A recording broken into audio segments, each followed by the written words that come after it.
bring down crime. That's what we're going to do. That's common sense.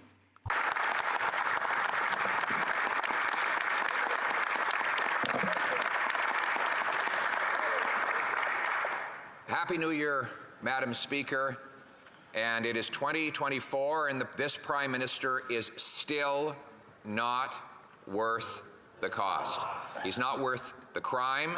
He's not worth giving up the country that we know and love. But after 8 years, everything costs more. Crime is running rampant. Housing costs have doubled. The country is more divided than ever before, and the Prime Minister seeks to distract and attack anyone who disagrees with him in order to make people forget how miserable he's turned life in this country after nearly a decade in power. Our common sense counterpoint, though, is very focused. In this session of Parliament, we will fight to axe the tax, build the homes, fix the budget, and stop the crime. Again, yes.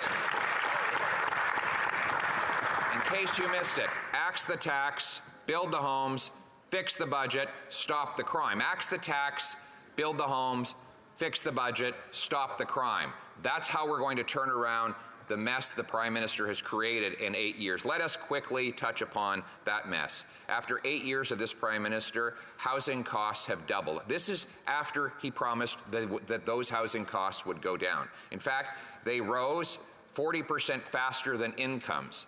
The worst gap in the G7 by far, the second worst among all 40 OECD nations, twice as bad as the OECD average, with roughly a quarter of OECD countries actually seeing housing affordability improve over the last 8 years. Here in Canada, under this Prime Minister, we have seen them worsen at the fastest rate in the entire G7. He has created a situation where only 26% of Canadians believe that are able to afford a single family home. It now takes 25 years to save up for a down payment on the average home for the average Toronto family. 25 years used to be the time it took to pay off a mortgage. After 8 years of this Prime Minister, it is now more affordable to buy a 20-bedroom castle in Scotland than a 2-bedroom condo in Kitchener. After 8 years of this Prime Minister, a criminal defense lawyer reported on Twitter that numerous of her clients have asked if she could help extend their prison sentences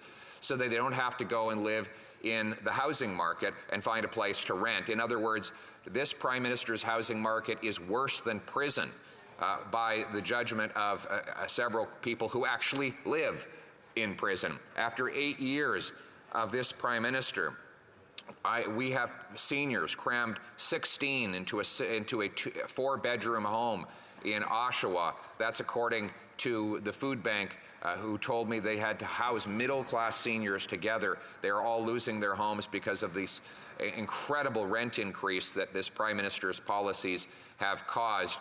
We have homelessness is skyrocketing across the country. Every town and center now has homeless encampments. Halifax has 30 homeless encampments, 30 for one medium-sized city. After 8 years of this Prime Minister, who would have imagined that we would have 30 homeless encampments in one city? But that is the misery that he has created through his policies that are not worth the cost of housing.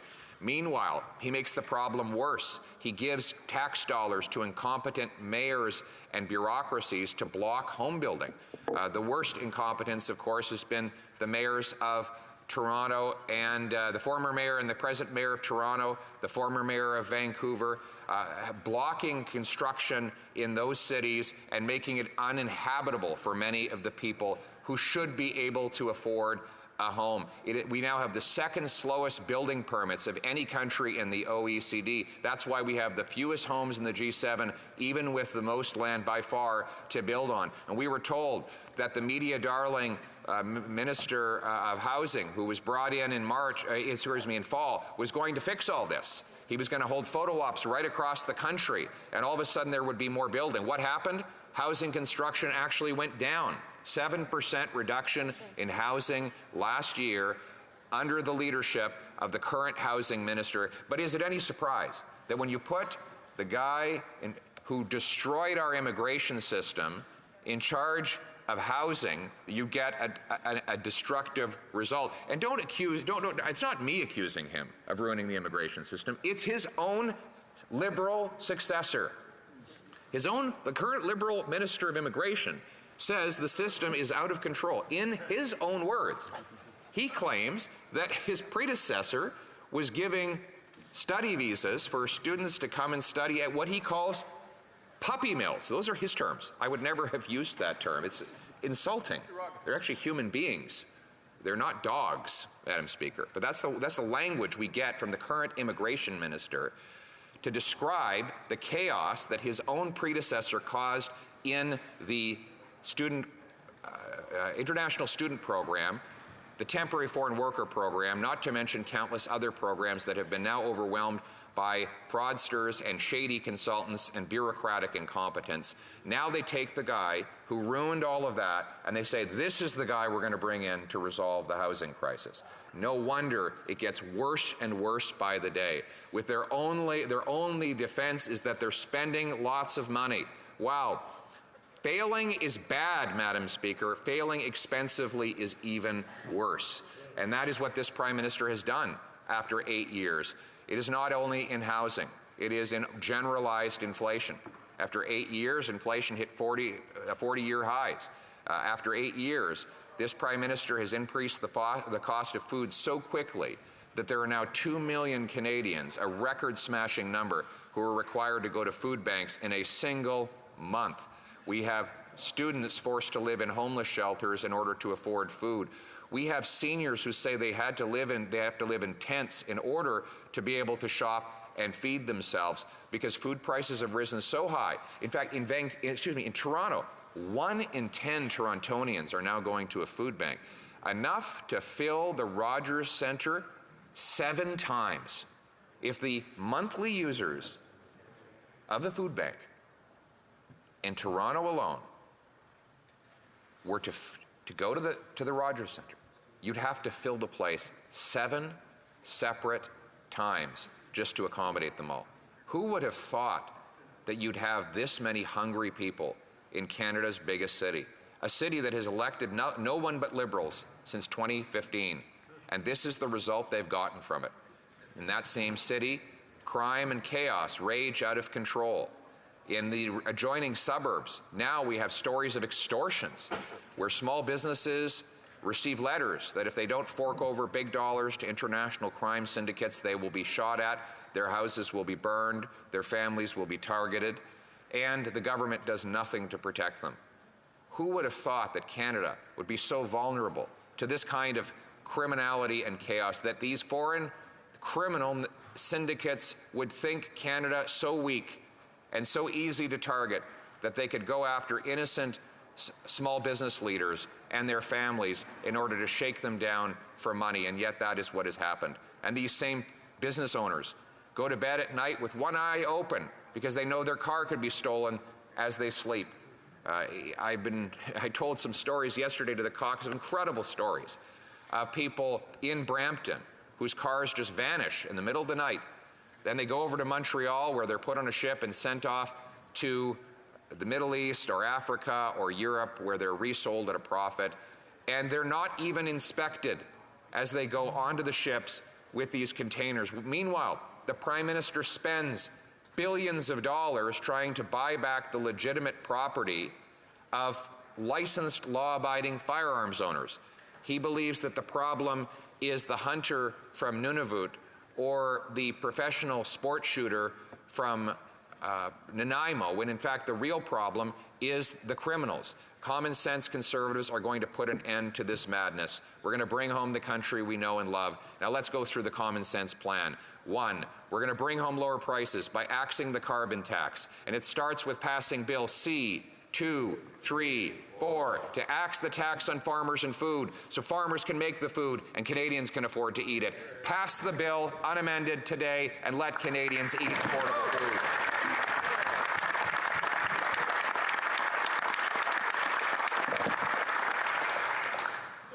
It's very easy. The House of Commons passed it once before. The Senate, under duress and pressure from this Prime Minister, then sent it back with unnecessary amendments. Now, the other opposition parties are flip-flopping and wavering. They agree in principle with the Liberal plan to quadruple the carbon tax, but they said, well, we might consider giving the farmers a break on it. Well, now they're not so sure. They're siding with this costly Prime Minister again on keeping the tax on our farmers. And every time our people go to the grocery store and see those rising prices, they will know that the NDP has betrayed working class people in favor of greedy government with higher taxes on farmers and higher taxes on the single moms who are struggling to feed their families. Mr. Speaker, Madam Speaker, we are going to axe the tax on home heat, not just for some or for a short time, but for everybody, everywhere, always. Common sense Conservatives call on the Prime Minister to be consistent. Don't just temporarily pause the tax in regions where your polls are plummeting and your caucus is revolting. Rather, let's axe the tax for every Canadian household to heat their homes in this devastatingly cold winter. Incredible. In Edmonton, how cold did it get in Edmonton? Minus 50. And the Liberal member for Edmonton Centre voted to tax the heat of Edmontonians. Not only that, the Liberal member for Edmonton Centre wants to quadruple the carbon tax on the home heat of Edmontonians. So over the next several years, as the winter cold comes in and the people crank up their heat, their bills will rise faster and faster. Some places now, the carbon tax is more expensive than the actual gas that people are buying. The bills, some of my caucus members, we're going to be sharing these bills. If you have any bills with carbon tax itemized, let's share them so that everybody knows how badly this Prime Minister and his NDP coalition are ripping off Canadians for the crime of heating themselves in minus 50 weather. We are the only party that will axe the tax for them, for everyone, everywhere, always, Madam Speaker.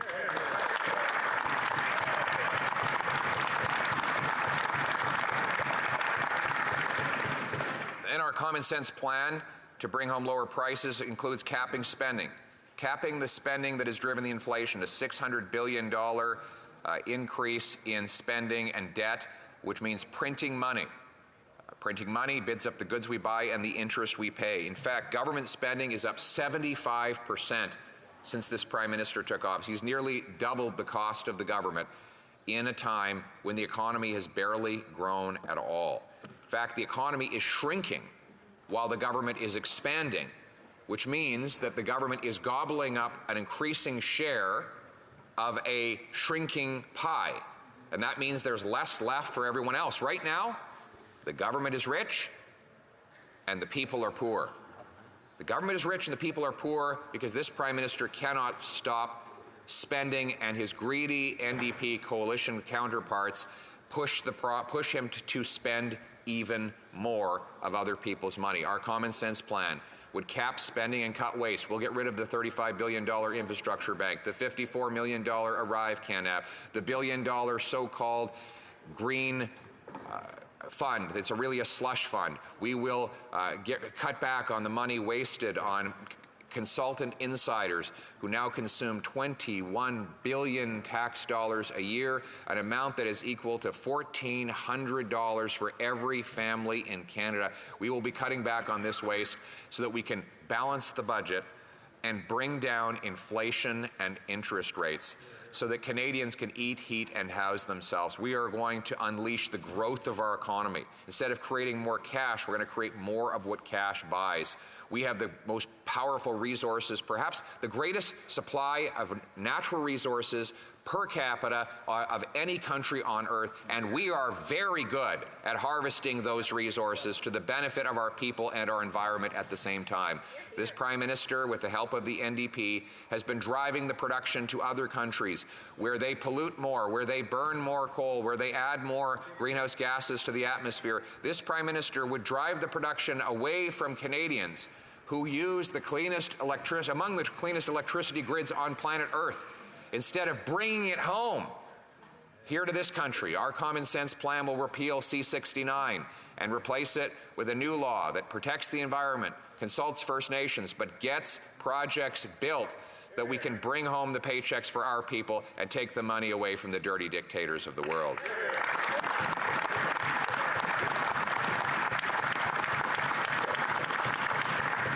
I was able to announce recently that our new candidate in the Skeena-Bulkley Valley riding is the great Ellis Ross, former chief of the Haisla First Nation, who is responsible for bringing Canada the biggest ever investment in its history. That is the LNG Canada project, a project that was approved by the former Harper government. And the only reason it was able to go ahead under this government is because they gave the project an exemption from the carbon tax. Had the tax applied, the project never would have occurred. Had C-69, the anti-resource law, been in place, the project never would have happened.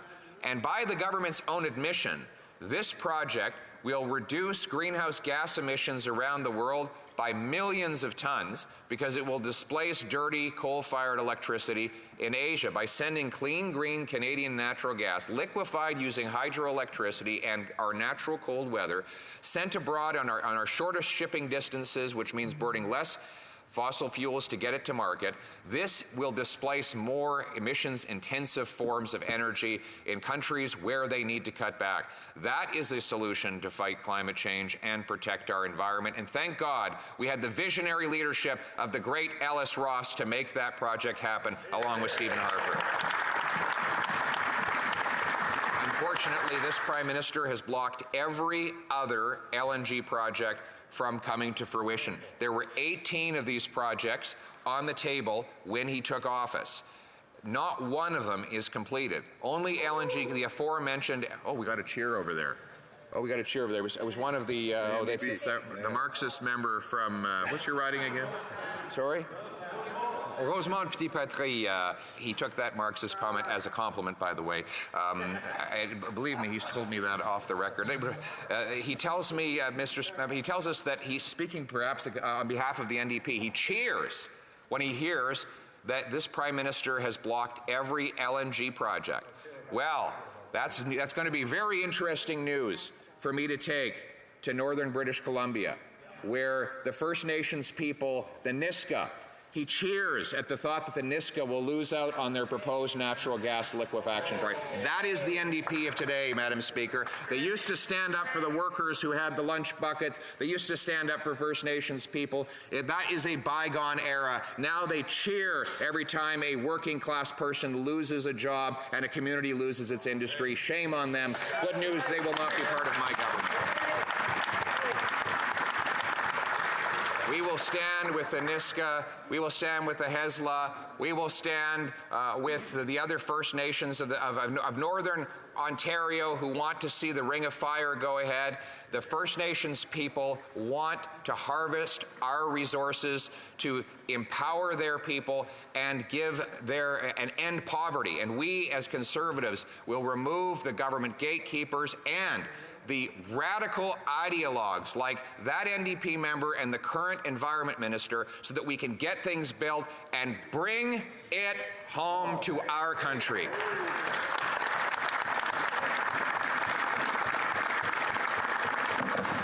Madam Speaker, those powerful paychecks will fund schools, roads, and hospitals. They will improve our finances, and that's what I mean when I say fix the budget. Yes, we have to cap spending and cut waste. That's the spending side of the income statement. But we also have to bring in more revenue at lower tax rates. How do we do that? We allow more production.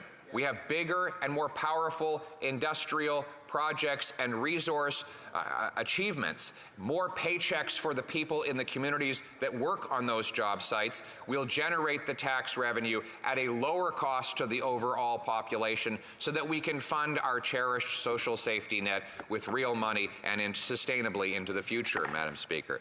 That is how you fix the budget. You make more and cost less to deliver better results for the Canadian people. Better results. The most basic result, though, is to have a roof over your head.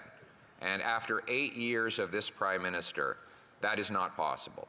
We're going to remove the bureaucracy that stands in the way of home building. The reason we have the fewest homes per capita in the G7 is because we have the worst bureaucracy and the slowest permitting.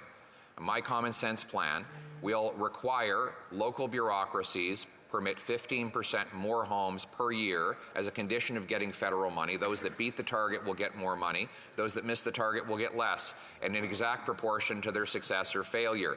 We pay realtors based on the homes they sell. We pay builders based on the homes they build. We should pay local bureaucracies based on the homes they permit. That will speed them up and get them moving. And by the way, we will do it in a non-prescriptive way. There are countless different ways a municipality can allow more housing. So for example, today we learned one of the ways that cities block housing is by making renovations harder to permit. You might think, well, what does a renovation have to do with new homes? Well, if you want to renovate your home to create a basement suite or an over-the-garage suite, or perhaps have a guest house on your property that is converted from an old garage or something like that, you need a renovation permit. That might be holding up the housing. Well, my plan would give a credit to the city, and therefore more federal money, if they allow for the rapid conversion of one house into two, or of a basement into a suite. Now, this is why the reason I focus on this is because the Prime Minister has a proposal right now. He calls it the Housing Accelerator, where he has federal bureaucrats go and assess the processes of municipal bureaucrats. And the bureaucrats talk about the way the things should work. That would be like scoring the hockey game by having the referee go to the practices of the game, of the players, and test whether they're doing the right skating drills, or whether they're doing the right pre-game stretching, or whether their diet plan is the best plan, rather than the simple and obvious way that we score hockey games, which is the number of pucks in nets, right? I want to judge a municipality's results based on keys and doors. Pucks and nets, keys and doors. You figure out how to do it. It's not our job to micromanage how cities increase their housing stock. Some might sell land. Some might get rid of zoning procedures. Some might get their bureaucrats working faster and smarter. Some might allow more renovations of homes into duplexes. Some might find any other manner of creative ways to do it. It's not the federal government's job to micromanage. What we're going to do is pay for the result, and that's how we're going to get the homes built, so that just like when I was minister and housing was affordable, it can once again be affordable in the future, and our young people can hope to get married and start families, something that has become next to impossible in most of our big cities. Madam Speaker, these homes are going to be in safe neighborhoods. This Prime Minister has unleashed crime and chaos with his catch and release system that allowed the same 40 violent offenders to do 6,000 crimes in 1 year in one city, Vancouver. A common sense Conservative government will make repeat violent offenders ineligible for bail so that they stay behind bars rather than reoffending. We will bring jail and not bail. We will bring in treatment, not more drugs for our addicts, that we can bring our loved ones home drug-free, and we will reverse the Prime Minister's ban on our sport shooters and our lawful hunters, and instead go after the real violent criminals and seal our borders.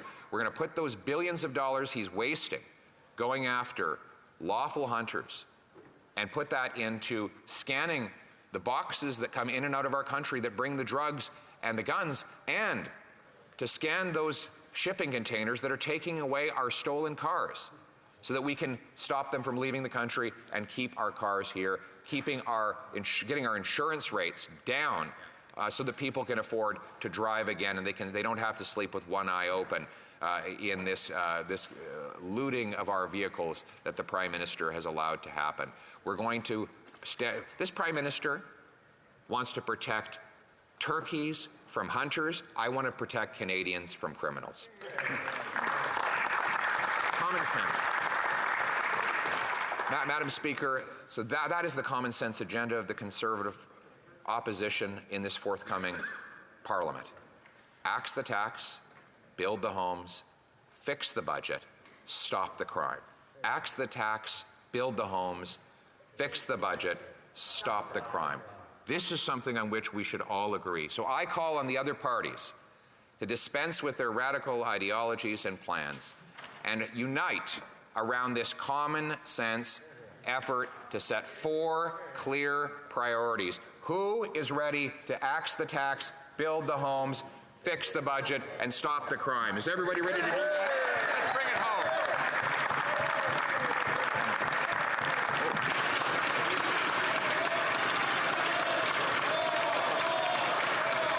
The Honourable Leader of the Opposition.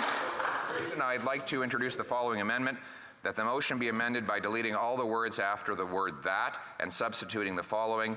The House declines to give second reading to Bill C-59, an act to implement certain provisions of the Fall Economic Statement tabled in Parliament on November 21st, 2023, and certain provisions of the budget tabled in Parliament on March 28th, 2023, since the bill fails to repeal the carbon tax on farmers, First Nations, and families. Thank you.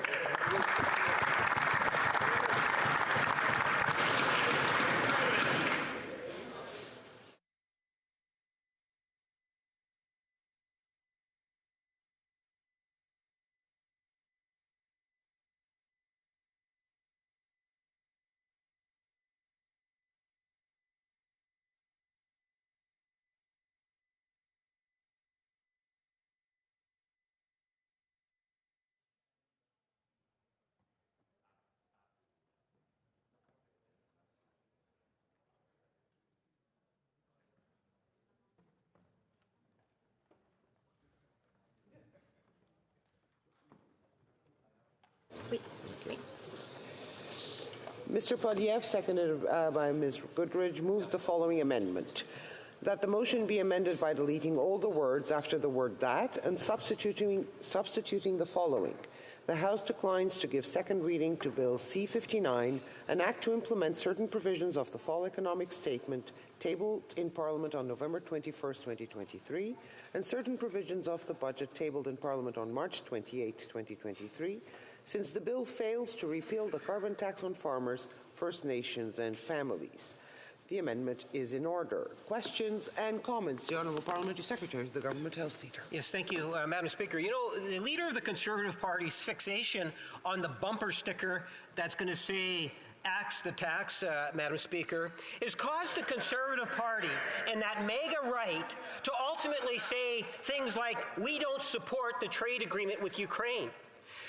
Madam Speaker, there are so many bizarre things coming from the far right under the leadership of the Conservative Party, Madam Speaker. My question is how does the member justify providing misinformation or selected information to the constituents in which I represent? When he says he wants to axe the tax, what he's really telling the residents, a majority of the residents in Winnipeg North, is that he's going to also get rid of the rebate. That means there's going to be less disposable income because he has a desire for a bumper sticker, Madam Speaker. How does he justify that? Honourable Leader of the Opposition.